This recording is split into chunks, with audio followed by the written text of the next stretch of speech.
We begin our coverage with the continuing bushfire crisis across Australia, with confirmation 7 people have died in southern New South Wales during the flare-up this week. 63-year-old Robert Solway and his 29-year-old son Patrick were killed defending their family dairy farm near Cobargo. Patrick's mother discovered the men's bodies when she returned to the burnt-out property yesterday morning. Patrick's wife Renee is pregnant with their second child. She wrote on Facebook about her husband, "I love you now, I love you still, I always have and I always will. I will see you again, Patrick, my best friend." 2 men also died in Yata Yata, a 70-year-old man outside a home and another man inside a destroyed car. A separate man died in a burnt-out car at Sussex Inlet, while the body of another person has been found at Coolgolite. There are currently no emergency warnings in New South Wales, but a picture of devastation is becoming clear along the South Coast ahead of dangerous conditions returning on Saturday. The Rural Fire Service has confirmed at least 176 homes have been lost, but expecting that number to rise as teams continue to assess the damage. Conjola Park, Mooloolah Bay and Rosedale are some of the communities worst hit. Authorities are working against the clock to contain dangerous blazes ahead of Saturday, which is predicted to be as bad, if not worse, than yesterday.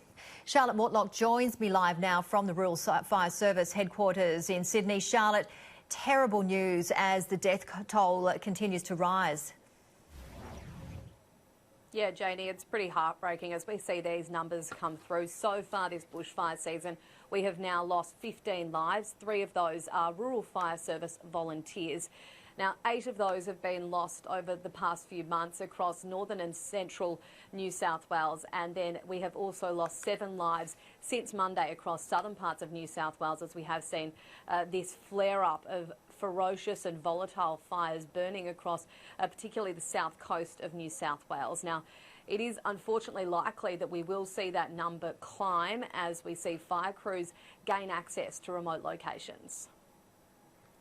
So we know that the situation down at Cobargo with a father and son, which was reported yesterday. We also know that that there's a man missing, unaccounted for, west of Narooma in the hills at a place called Ballowra. Police are still unable to get to that location to confirm the situation that has been reported there. Myrtle Gully Road, there's a report there yesterday of the death of a man in a home that police confirmed.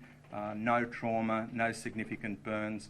Obviously, the investigation will determine the cause of that, but we believe there are no suspicious circumstances in relation to that.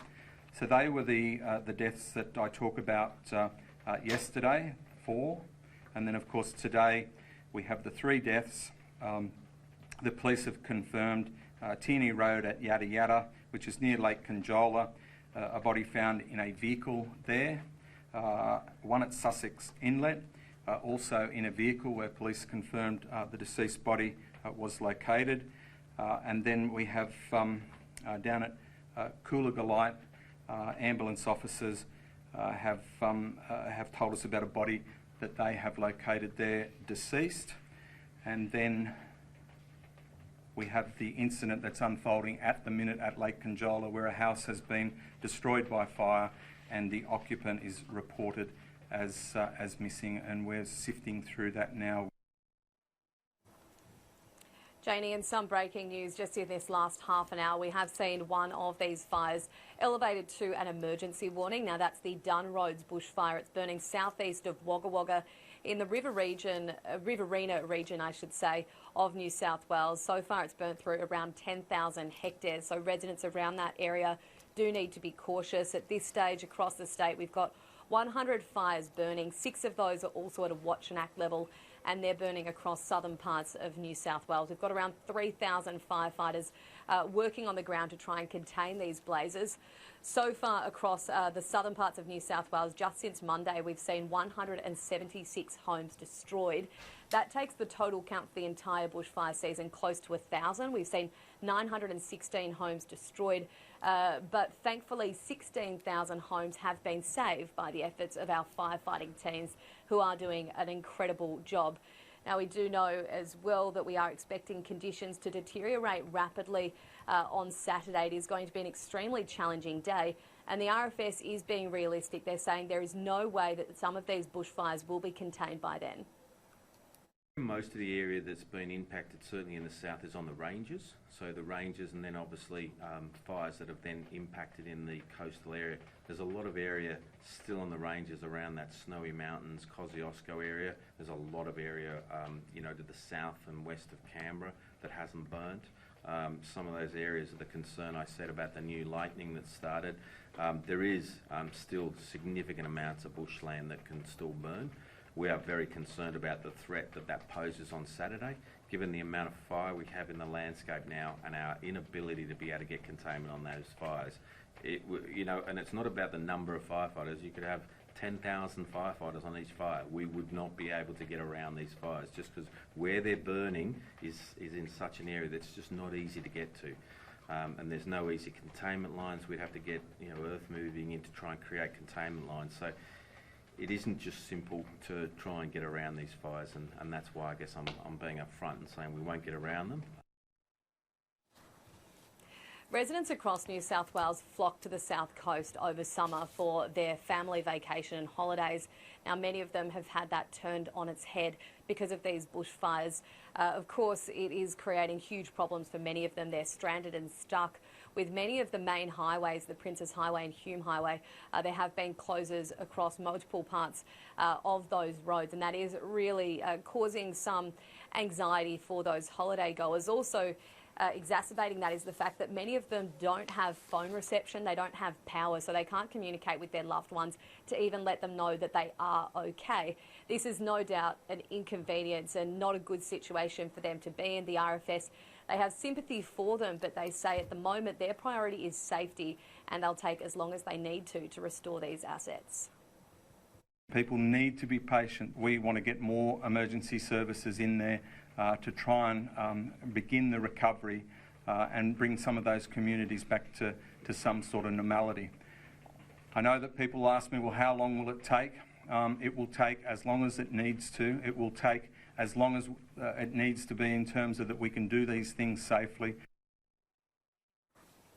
Janie, Scott Morrison did announce that the Australian Defence Force would be assisting in any way it could to help with the fires burning across New South Wales. We did have 3 people that suffered severe burns at Tin Pot. Now, that's in the southern parts of New South Wales, and they were airlifted by a Navy helicopter to safety in Moruya after suffering those burns. We also had an additional 2 people that suffered severe burns as well at Coolagallite. Now, they were transported and treated by a road ambulance. So I think we will see, unfortunately, the death toll increase to rise, and also the number of homes destroyed as we see the Rural Fire Service building impact assessment teams gain access to those remote areas in the coming days as we do start to see conditions improve, certainly later tonight and tomorrow, unfortunately, before we see it get worse again on Saturday. Yes, so they certainly do an extraordinary job, the volunteers and all of the emergency crews. But as you said, we've just got a couple of really severe days ahead in what has been a horrible start to the bushfire season, an early start to the bushfire season. In fact,